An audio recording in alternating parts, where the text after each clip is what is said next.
मैं दर्शकों को एक बात और बताना चाहूँगा कि हमने आपको विवरण दिया छठ पूजा क्यों की जाती है, सूर्य देव और छठी का एक साथ क्या तात्पर्य हैं, क्यों इनको जोड़ के देखा जाता है और पूरी विवरण दिया है। और ज़्यादा जानकारी के लिए हम ग्राउंड में जाएंगे जहाँ छठ पूजा की जा रही है, वहाँ जाके आपको दिखाएंगे कैसे लोग छठ पूजा कर रहे हैं और लोगों को क्या क्या जानकारी है, जो व्रत कर रहे हैं उनको भी, और अगर जिसको ज़्यादा जानकारी है वो सीधी डायरेक्ट आप तक पहुँचाएंगे। नमस्कार, मैं स्मृति ठाकुर और आप सब देख रहे हैं हैप्पीनेस इंडिया। छठ पूजा का त्यौहार है और पूरे पूर्वांचल में बहुत ही धूमधाम से छठ पूजा मनाया जाता है।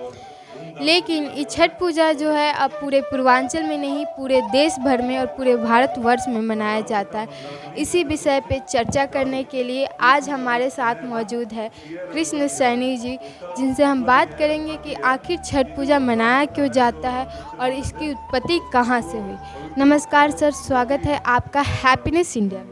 नमस्कार, सभी को मेरा स्वागत और सभी को छठ पूजा की हार्दिक शुभकामनाएं। जितने भी हमारे भारतवर्ष के भाई और मैं तो कहूँगा विदेशों में भी अब छठ पूजा होती है। अब भारतवर्ष के साथ साथ अब विदेशों के अंदर भी इसका महिमा मंडल है और धीरे धीरे लोग जागरूक हो रहे हैं और छठ पूजा के विषय में पता चल रहा है और अलग अलग जगह अलग अलग मान्यताओं के तरीके से मनाई जाती है। अब आप हरियाणा में देखेंगे तो बहुत ही भव्य तरीके से मनाई जा रही है। स्पेशल अब जो पूजा करने वाले हैं उनको एक अलग से एक जगह दी गई है, उनकी पूरी व्यवस्था की गई है, उनके लिए सरोवर की व्यवस्था की गई है, क्योंकि कहा जाता है सरोवर में जाके ही सूर्य देव को अर्घ दिया जाता है। तो इसकी पूरा विवरण देंगे हम सिलसिलेवार तरीके से, लोगों को जिनको नहीं पता छठ पूजा के बारे में बताएंगे। और मुझे लगता है कि मुझसे ज़्यादा बेहतर आप बताओगे कि छठ पूजा की शुरुआत कहाँ से हुई थी। तो थोड़ा सा आप बताइए, थोड़ा सा मैं बताता हूँ, मिलजुल के वो वाली एक स्टोरी बताइए जब माता सीता ने सबसे पहले तो छठ पूजा की शुरुआत जब भगवान राम अयोध्या वापस आए थे लंका पे विजय प्राप्त करके, ठीक उसके छठे दिन माता सीता ने छठी मैया का पूजा किया था। उसके बाद उनको लव कुश की प्राप्ति हुई, जिसके बाद ये छठ पूजा पर्व जो है निसंतान लोग जो होते हैं वो लोग खास करके मनाया जाता है और छठी मैया उनको पुत्र प्रदान करती है। बहुत अच्छे तरीके से आपने बताया, काफ़ी सारी सिलसिलेवार तरीके से आपने बताई। देखिए, छठ पूजा का जो महत्व है वो हमें रामायण में भी मिलता है, वो हमें महाभारत में भी मिलता है और आदिकाल में भी मिलता है। और अलग अलग तरीके से अलग अलग पुराणों में अलग अलग लोगों के विचार और सिद्धांतों के हिसाब से उन्होंने ब्रीफ किया हुआ है, बताया हुआ है कि छठ पूजा और छठी मैया का क्या महत्व है और क्यों इसकी पूजा की। आपने बताया कि भी सबसे पहले सीता माता जी ने इसकी शुरुआत की थी।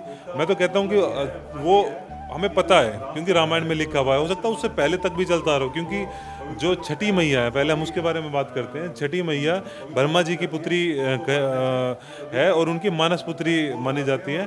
तो उनको लोग पूजते हैं, उनके पूजा अर्चना करते हैं। और सबसे पहले जो शुरुआत हुई थी जब रामचंद्र जी वापस आए थे, छठे दिन जब राम राज्य की शुरुआत हुई, तो माता सीता जी ने सूर्य देव को अर्घ दिया था, सूर्य देव की उपासना की थी।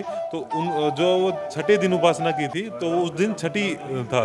छठी मैया के साथ साथ अब कहा जाता है कि जब भी आप मान लो सूर्य देव की उपासना करोगे, छठ पूजा करोगे, तो छठी मैया की पूजा किए बिना छठ पूजा नहीं हो सकती है, जो कि ब्रह्मा जी की पुत्री है, ब्रह्मा जी की छठी मानस पुत्री है। और ये इनका महत्व है जो रामायण के अंदर लिखा हुआ है। महाभारत काल में भी इसका विवरण है, महाभारत काल में भी बताया गया है कैसे। महाभारत काल में विवरण हुआ था जब कुंती को कोई पुत्र नहीं था तो उन्होंने भगवान सूर्य की पूजा की, जिसके बाद उनके पुत्र कर्ण उनको प्राप्ति हुए। इसलिए महाभारत में इसकी चर्चा बहुत होती है और कर्ण जो थे खासकर सूर्य भगवान को प्रतिदिन पूजा करते थे। इस पर महाभारत में ज़्यादातर मनाया जाता था। महाभारत काल में बिल्कुल ठीक कह रहे हो आप। महाभारत काल में हुआ क्या था कि माता जो कुंती जी हैं, उन्होंने सूर्य देव की उपासना, वो सूर्य देव की पूजा करते थे और सूर्य देव की हमेशा उनका बहुत ज़्यादा मतलब सूर्य देव के प्रति उनका लगाव था और सूर्य देव को हमेशा पूजा करते थे। तो जो छठी जो है, जो छठी मैया जो हम बता रहे हैं, छठी का दिन आता है, वो हमारे शास्त्रों में लिखा हुआ है। तो उस दिन उन्होंने जब सूर्य देव की उपासना करी, छठे वाले दिन, छठी वाले दिन छठी मैया की भी साथ साथ उपासना करी और उन्होंने पुत्र की प्राप्ति के लिए एक वरदान मांग लिया उन्होंने, बस वैसे ही कि जी मुझे पुत्र की प्राप्ति हो। हालांकि जब बताते हैं कि उनकी शादी नहीं हुई थी, पर उनको इस छठी मैया की पूजा और सूर्यदेव की उपासना के फलस्वरूप उनको पुत्र रत्न की प्राप्ति हुई, जो कि करण जिनका नाम है। फिर उनको भाई जैसे शादी नहीं हुई थी, इस वजह से उनको किस प्रकार वो आगे की स्टोरी सबको पता है, पर उसमें इस व्रत का महत्व देखिए कि उन्होंने को सिर्फ छठी मैया की पूजा और सूर्यदेव की उपासना करने से उनको पुत्र रत्न की प्राप्ति हुई। तो छठ पूजा जो है खासकर पुत्रों के लिए होता है, जिनको बच्चों के लिए होता है, क्योंकि जिसके कोई संतान नहीं है, छठ पूजा करने से ये लोग मानते हैं कि उनको पुत्र की प्राप्ति होती है, और ख़ासकर बच्चों पे छठी मैया का बहुत बड़ा कृपा होता है। माना जाता है तो ब्रह्मा की पुत्री जिनका षष्ठी नाम था, लेकिन लोगों ने जब उनका पूजा करना शुरू किया तो उनको छठी करने लगे, जिसके वजह से पूरे पूर्वांचल में छठ पूजा का काफ़ी महत्व है। और ये काफ़ी धूमधाम से ये पर्व मनाया जाता है, जिसमें लोग 36 घंटे तक भूखे प्यासे रहकर छठी माता का पूजा करते हैं, और भगवान सूर्य को अगले सुबह अर्घ देकर ही कुछ खाना खाते हैं। तो छठी मैया का ये पर्व जो है बहुत ही महान पर्व है, और पूर्वांचल में तो बहुत ख़ास तरीके से मनाया जाता है। लेकिन आज आप देखेंगे कि पूर्वांचल ही नहीं, पूरे भारतवर्ष में अलग अलग जगहों पे लोग इसके लिए खास कार्यक्रम करते हैं, ताकि जो महिलाएं या जो पुरुष या फिर जो भी व्रत करने वाले इंसान हैं, उनकी मनोकामना पूरी और अच्छे से व्रत कर पाए। नहीं, हाँ बिल्कुल ठीक कहा आपने, बताया कि संतान प्राप्ति के लिए, और संतान जिसकी है उनको अच्छे भविष्य के लिए, उनका स्वास्थ्य ठीक रहे, उनका भविष्य उज्ज्वल हो, इसलिए इनकी पूजा की जाती है। सबसे ज़्यादा जो महत्व है, हम आज हैप्पीनेस इंडिया के माध्यम से सभी दर्शकों को बता दें, जो बहुत सारे लोग हैं उनको नहीं पता होगा, जो छठ पूजा का सबसे ज़्यादा जो महत्व है वो बच्चों के लिए है, जिनको संतान प्राप्ति नहीं हुई है, या जिनको संतान है पर वो मतलब बच्चे अपने उनका सही राह पे नहीं चल रहे हैं, स्वास्थ्य ठीक नहीं रहता है, तो ये सारी चीज़ों को ठीक करने के लिए छठ पूजा की जाती है। और छठ पूजा का महत्व रामायण काल से भी बताया, महाभारत काल में भी बताया, और छठे दिन का जो जिस प्रकार बताया गया, जो दिवाली जब मनाई गई थी उसके छठे दिन पूजा की थी, उसके बाद से ये छठी वो बढ़ गया, नाम सृष्टि था, जो हमारे ब्रह्मा जी की पुत्री हैं उनका नाम।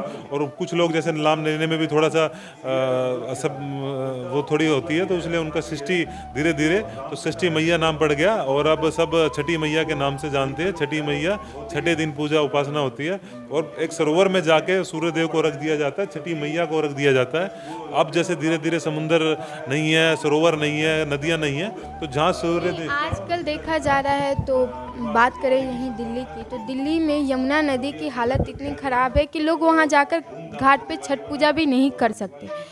तो लोग, एक तो जहरीला पानी होने के कारण लोगों के अंदर जो विश्वास है, फिर भी लोग उसी में जाकर छठ पूजा करने की कोशिश करना चाहते हैं। बड़ी अच्छी बात बताऊंगा इसको।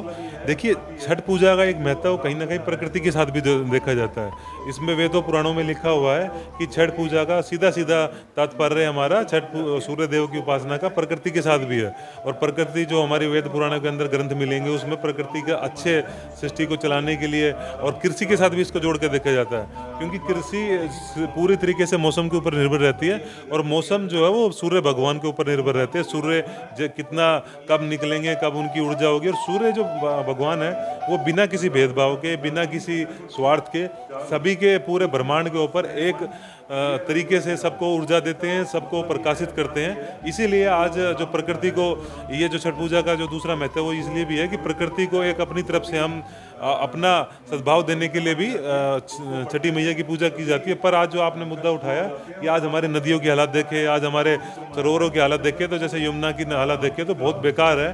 तो इस चीज़ पर आज छठ पूजा के अवसर पर सरकार को और सभी नागरिकों को भी संज्ञान लेना चाहिए कि भाई आप इस चीज़ के महत्व को समझें और अपने घर के आसपास के जितने भी सरोवर हैं, नदी, तालाब और हमारे जितने भी बड़ी बड़ी नदियां हैं उनको सुरक्षित रखें, उनको साफ़ सुथरा रखें, क्योंकि ये जो हमारे व्रत त्योहार हैं इनका महत्व ही हमारी इन सारी जो पौराणिक चीज़ें हैं, ग्रंथ है और हमारी नदियाँ इनसे जुड़ा हुआ है। ये सारी चीज़ें आप अपने संजो के रखें, बना के रखें, तभी हम अपने पर्व मना पाएंगे। जैसे छठ पूजा था, छठ पूजा का महत्व पहले बताया जाता है कि बिहार, उत्तरांचल और अपना झारखंड नेपाल तक सीमित था, पर और आज हम विदेशों तक भी छठ मैया की पूजा की जाती है।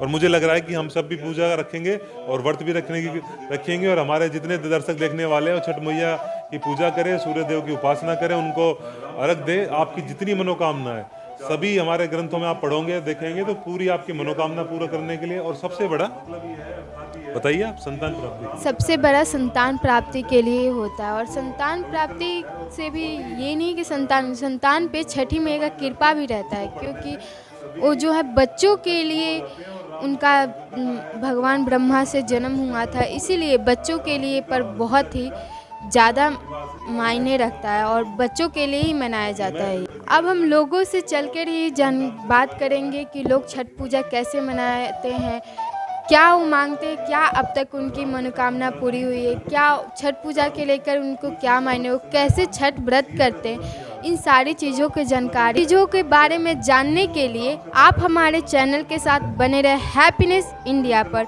और आप सभी को हमारे और हमारी टीम के तरफ से हैप्पी छठ पूजा। जय हिंद।